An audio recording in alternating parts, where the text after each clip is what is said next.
Assalamualaikum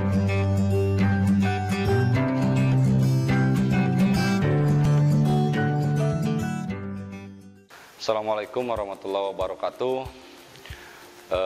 Ketemu kembali bersama Bapak masih di kelas 12, kelas 11, pembahasan tentang bercermin dari peradaban Islam pada masa kejayaan. Kali ini Bapak akan merangkannya terlebih dahulu tentang perkembangan ajaran Islam. Risalah Islam dimulai tahun 611 Masehi saat Nabi Muhammad SAW diangkat sebagai Rasul. Diteruskan oleh Khulafaur Rasyidin selama kurun waktu 632 sampai 660 Masehi. Kemudian dilanjutkan oleh Daulah Umayyah di tahun 661 sampai 750 Masehi, dan Daulah Abbasiyah di tahun 750 sampai 1258 Masehi. Umat Islam mencapai puncak kejayaan di masa Khalifah Abdurrahman Al-Dakhir di masa tahun 756 Masehi sampai 780 Masehi. 785 Masehi, dan Khalifah Harun Ar-Rasyid di tahun 786 Masehi sampai 809 Masehi. Di masa itu hanya ada dua negara superpower, ya, superpower Barat berkedudukan di Cordova atau Spanyol tepatnya, dan Timur yang berkependudukan di Baghdad atau Irak. Keduanya sama-sama negara Islam yang mampu membawa kemakmuran dan kesejahteraan Islam, mampu mengungguli peradaban lain sekaligus menyelesaikan berbagai problematika yang terjadi pada waktu itu.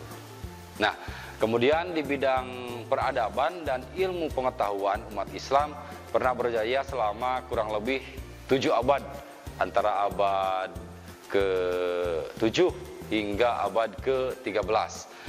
Kejayaan tersebut membuahkan kemajuan baik di kedokteran dan lainnya, sebagaimana semua hasil yang dicapai umat Islam ketika itu tercatat dalam lembaran sejarah dunia sampai saat ini.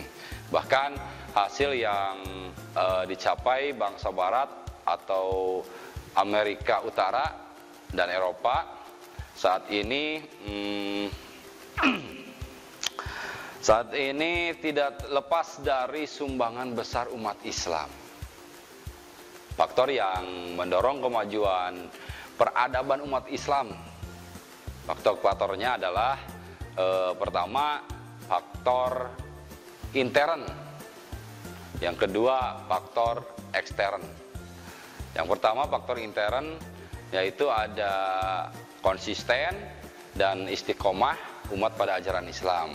Ajaran Islam, yang kedua, ajaran Islam mendorong umatnya untuk maju.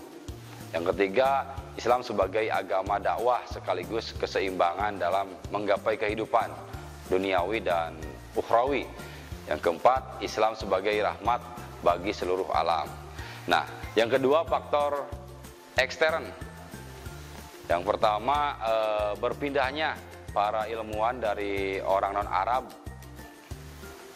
atau Persia ke Yunani dan lain-lainnya ke Baghdad untuk menerjemahkan buku-buku ke dalam bahasa Arab. Yang kedua, penguasa atau khalifah memberikan peluang kepada orang-orang non-Arab atau kaum mawali untuk menduduki jabatan. Yang ketiga, kemajuan ekonomi, munculnya industri-industri dan perdagangan sampai ke dunia luar.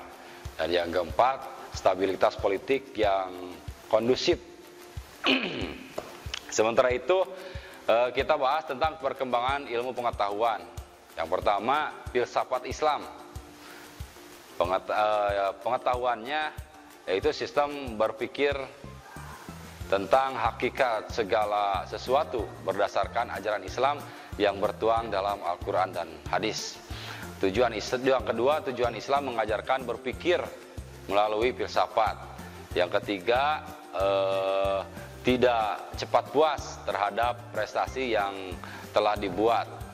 Nah, seterusnya perlu adik-adik ketahui pengaruh Islam terhadap ilmu pengetahuan sebagai induk ilmu pengetahuan filsafat mempengaruhi ilmu lain, sehingga semua ilmu membutuhkan cara berpikir filosofis, dan terkecuali ilmu-ilmu keislaman seperti fikih, tauhid, tafsir, dan lain-lainnya. Nah, beberapa tokoh filsafat seperti Al-Kindi, Ibnu Rashid, Farabi, dan juga Ibnu Sina, Imam Ghazali, dan lain-lain. Nah, adik-adik perlu ketahui juga tentang ilmu fikih. Ilmu fikih yaitu fikih menurut bahasa, maksudnya ilmu yang diperoleh dari dalil rinci melakukan yang 5, yaitu wajib sunnah. Wajib dan sunnah. Manfaat ilmu fikih: 1. Mengatur kehidupan manusia. Yang kedua, memudahkan manusia dalam menjalankan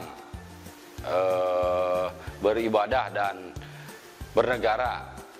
Yang ketiga, tercapainya pribadi muslim yang baik sehingga membuahkan masyarakat dan bangsa yang baik. Nah, ya, dan juga ada beberapa tokoh ilmu fikih atau fuqaha seperti Imam Hanafi, Imam Maliki, Imam Syafi'i, Imam Hambali, dan imam-imam yang lainnya. Adik-adik perlu ketahui juga dan perlu memahami tentang ilmu tasawuf. Ilmu tasawuf adalah ilmu yang membahas mengenai tata cara penyucian diri dari segala sifat tercela, sehingga dapat berhubungan sedekat mungkin dengan Allah Subhanahu wa Ta'ala. Yang kedua, menempuh ajaran tasawuf. Seseorang harus menempuh latihan dan tahapan-tahapan tertentu, yaitu seperti bertaubat, juhud atau menjauhi pengaruh dunia, atau menghindari yang haram dengan syubhat, dan serta sabar, tawakal, qanaah, dan ridho atas ketentuan Allah Subhanahu wa Ta'ala. Beberapa tokoh tasawuf seperti Imam Al-Ghazali, terus ada Imam Al-Badawi, Abdul Farid, dan lain-lainnya. Itu imam-imam yang atau beberapa tokoh tasawuf. Nah, selanjutnya untuk adik-adik kita membahas tentang ilmu kedokteran. Ilmu kedokteran, apa ilmu kedokteran? Adalah ilmu yang membahas tata cara memelihara tubuh agar tetap sehat dan berfungsi dengan baik, serta tata cara penanggulangan, pencegahan, sekaligus penyembuhan penyakit dan cara diagnosa terapi. Nah, yang kedua, ajaran Islam tentang pemeliharaan tubuh. Ada 3 cara, yaitu dengan dengan memakan dan minuman yang halal. Terus juga ada dengan cara istirahat yang cukup. Dan yang ketiga, jangan membebani tubuh di luar batas kemampuan. Yang keempat, berolahraga teratur setiap harinya. Dan yang terakhir, cepatlah berobat jikalau terjangkit penyakit. Nah, selanjutnya, berapa tokoh bidang kedokteran di masa kejayaan Islam?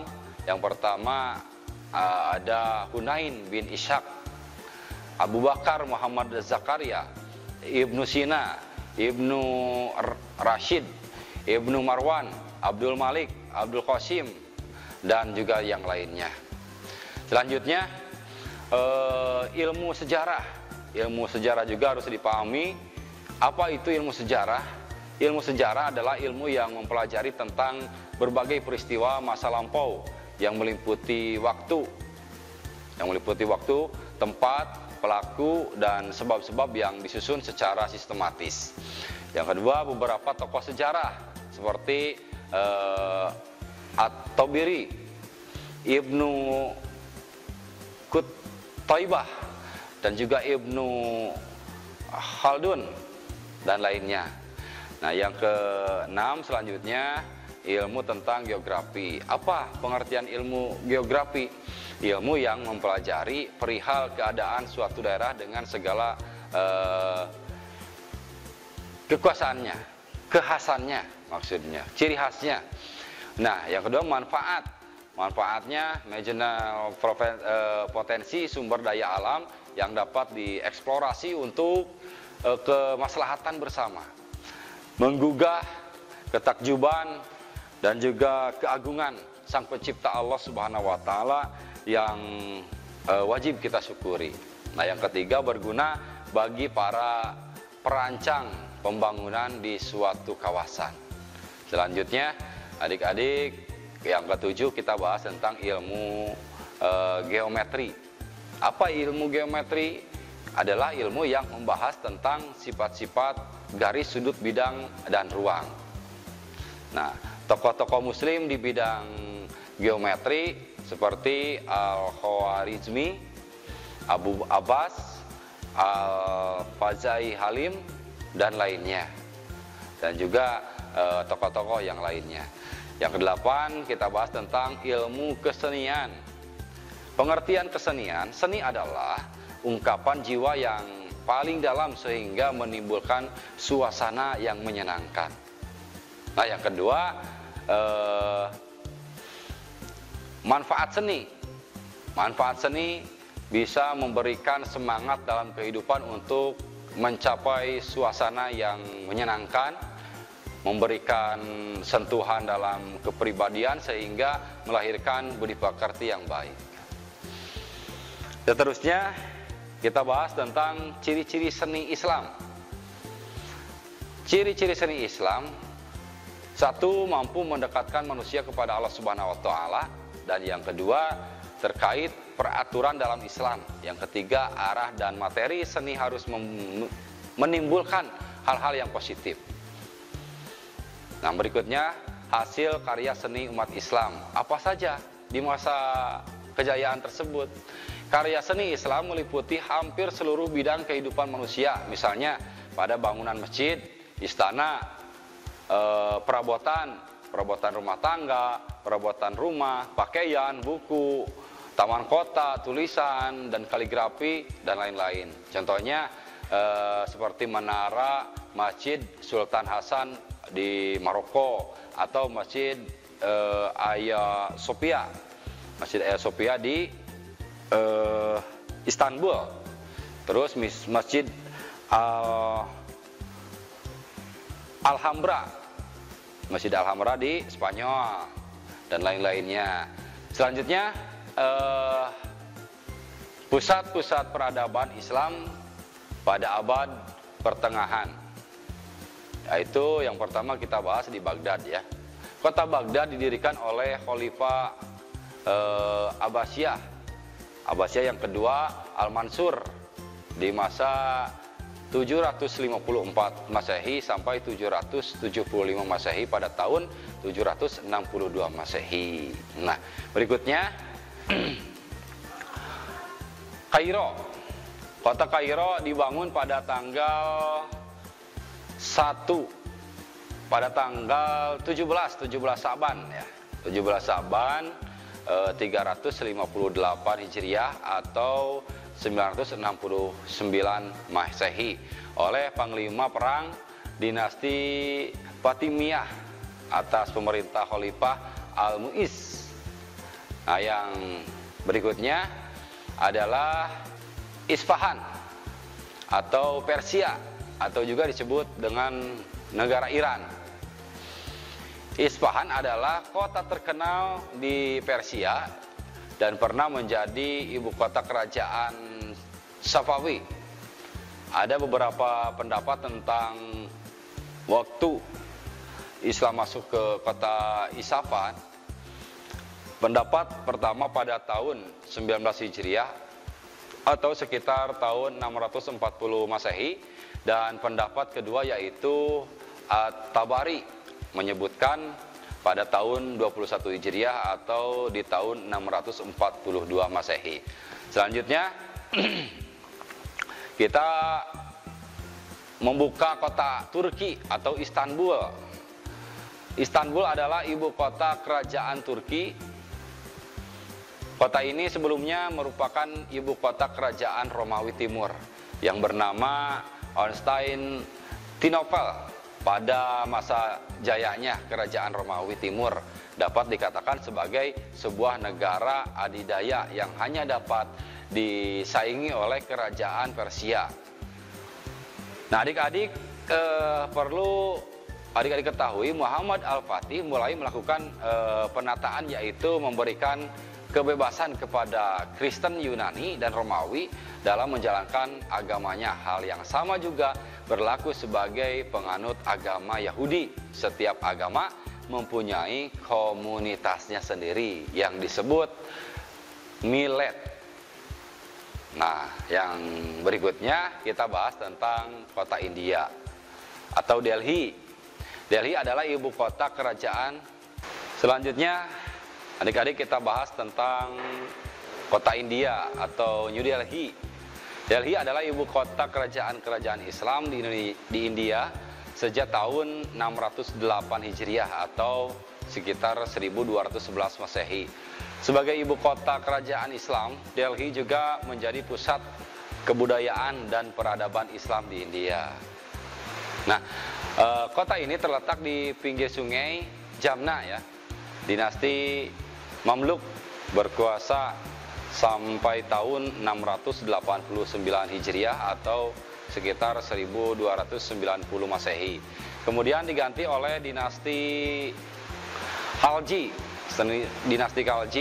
dinasti Mamluk, dan juga sebuah menara yang tingginya mencapai 257 kaki dan dikenal dengan nama Qutbi.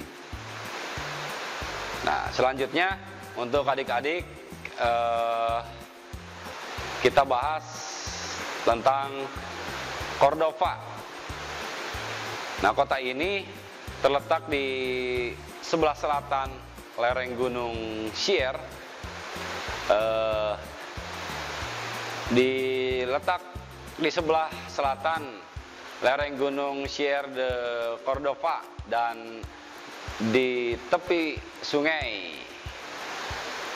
Sebelum Spanyol ditaklukkan oleh tentara Islam tahun 711 Masehi, Cordova adalah ibu kota kerajaan Kristen sebelum dipindahkan ke Toledo. Nah, penaklukan Spanyol oleh pasukan Islam terjadi pada saat Khalifah Al-Walid Ibnu Abdul Al-Malik di bawah pimpinan Tariq Ibnu Ziyad dan Musa Ibnu Nasir. Sebagai ibu kota, pemerintah Cordova mengalami perkembangan yang pesat. Di sebelah barat jembatan berdiri Istana Al-Khazar. Cordova juga menjadi pusat ilmu pengetahuan di kota ini. Ada di situ Universitas Cordova ya. Banyak ilmuwan dari dunia Islam bagian timur yang tertarik untuk mengajar di universitas ini. Di samping itu terdapat juga sebuah perpustakaan besar yang mempunyai koleksi buku sebanyak 400.000 judul. Nah, itu tentang Cordova. Dan kita bahas tentang kota Granada. Kota Granada terletak di tepi sungai Genil, di kaki gunung Sierra ya. Di Nevada, berdekatan dengan pantai laut. Nah, Granada menjadi kota terbesar ke-5 di Spanyol kota ini dikelilingi oleh tembok-tembok penduduknya. Tembok-tembok penduduknya terdiri atas bangsa Arab, Barbar, dan Spanyol yang menganut 3 agama besar, yaitu Islam, Kristen, dan Yahudi. Selanjutnya kita bahas tentang Samarkand dan Bukhara ya, atau yang disebut dengan yang namanya Transsokia.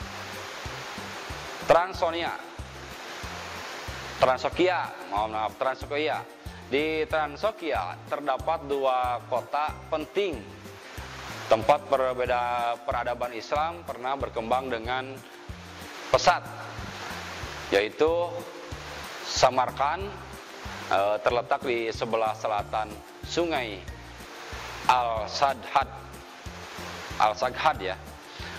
Dan selanjutnya riwayat kota Bukhara.